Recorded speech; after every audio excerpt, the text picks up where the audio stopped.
Bismillahirrahmanirrahim. Assalamu alaikum. Welcome to Start Easy Knowledge.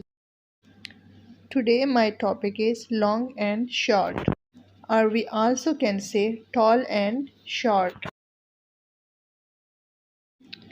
On the left hand, circle the eraser that is tall, and on the right hand, circle the crayon that is tall. Circle the ruler or circle the scale that is long or that is tall. Circle the watch that is tall or that is long. Circle the long pencil. There are two pins. Circle the short one. Circle the short crayon.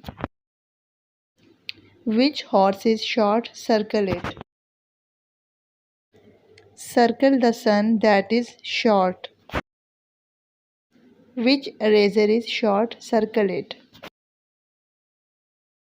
We also can say tick across the small or short thing. Thanks for watching. Subscribe my channel and like and share the video.